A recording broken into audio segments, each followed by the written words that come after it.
کہ ہم کس طرح اپنے ایمان کی حفاظت کریں، چونکہ آج کل یوٹیوب، فیس بک اور سوشل میڈیا کے ذریعے بھی ایسے نئے نئے علماء اور دین کے نام پر جبہ اور امامہ باندھ کر لوگ حاضر ہو رہے ہیں، جو غلط روایات اور اسلام کا غلط پیغام دوسروں تک پہنچا رہے ہیں، جس سے دین کا نقصان ہو رہا ہے اور ایمان والوں کا ایمان خطرے میں پڑ رہا ہے۔ تو ایسے ماحول میں ہمیں اور آپ کو کیا کرنا چاہیے، کن لوگوں کی ویڈیوز دیکھنا چاہیے، کن لوگوں کے پیغامات کو سننا چاہیے کہ ہمارے اور آپ کے لیے سب سے زیادہ ضروری جو چیز ہے وہ اپنے ایمان کی حفاظت ہے۔ اگر ہمارا ایمان ہی محفوظ نہیں رہے گا تو کوئی بھی عمل ہمارے کام آنے والا نہیں ہے۔ السلام علیکم ورحمۃ اللہ تعالی وبرکاتہ۔ نحمدہ ونصلی ونسلم علی حبیبہ الکریم۔ ناظرین کرام، ہم اور آپ جس معاشرے میں زندگی بسر کر رہے ہیں، جس دور میں ہماری اور آپ کی زندگی بسر ہو رہی ہے، یہ بڑا پرفتن دور ہے، جس میں نئے نئے فتنے روز رونما ہو رہے ہیں اور ہمارے اور آپ کے سامنے آ رہے ہیں۔ ہمیں اور آپ کو اس پرفتن دور میں کس طرح اپنا ایمان بچانا ہے اور کس طرح اپنے ایمان کی حفاظت کرنی ہے، یہ ایک بہت ضروری اور ہمارے اور آپ کے لیے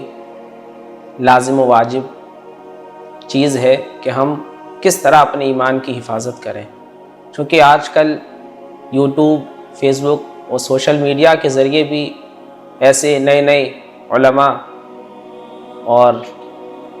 دین کے نام پر جبہ اور امامہ باندھ کر لوگ حاضر ہو رہے ہیں، جو غلط روایات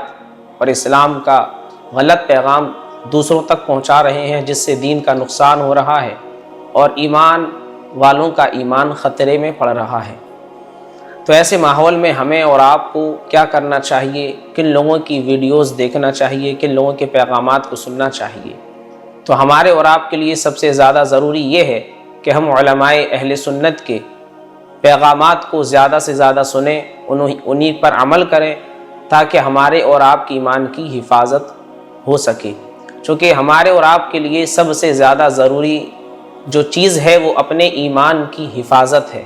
اگر ہمارا ایمان ہی محفوظ نہیں رہے گا تو کوئی بھی عمل ہمارے کام آنے والا نہیں ہے، چونکہ نبی کریم صلی اللہ علیہ وآلہ وسلم نے حدیث پاک میں ارشاد فرمایا، انما الخواتیم بالاعمال، کہ اعمال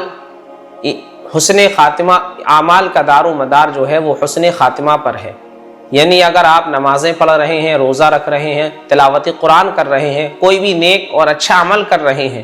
تو یہ آپ کا نیک اور اچھا عمل اسی وقت آپ کے قبر و حشر میں کام آئے گا جب آپ کا خاتمہ ایمان پر ہوگا۔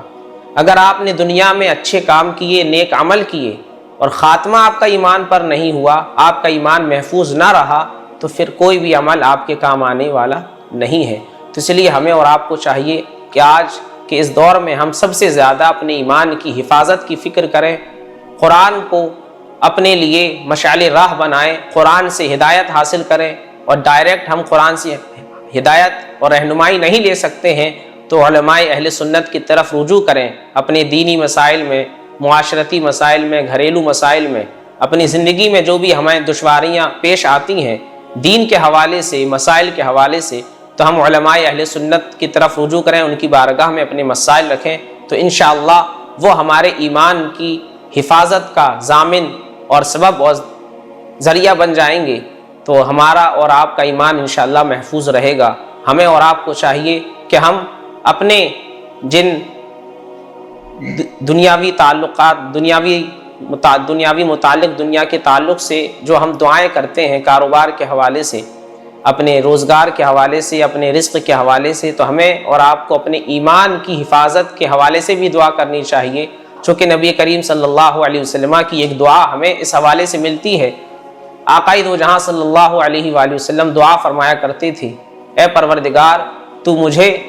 دین پر ثابت قدمی عطا فرما، میرے دل کو دین پر استقامت عطا فرما، یعنی اللہم ثبت قلبی علی دینک، یہ میرے آقا دعا فرمایا کرتے تھے، اے پروردگار میرے دل کو دین پر قائم فرما، دین پر استقامت عطا فرما۔ تو ہمیں اور آپ کو بھی چاہیے کہ ہم اپنی دعاؤں میں ایمان کی حفاظت کی دعا ضرور مانگا کریں، اللہ کی بارگاہ میں دعا کیا کریں، پروردگار ہم سب کا ایمان پر خاتمہ فرمائے اور ہم سب کو اپنے ایمان کی حفاظت کی فکر عطا فرمائے۔ السلام علیکم ورحمۃ اللہ وبرکاتہ۔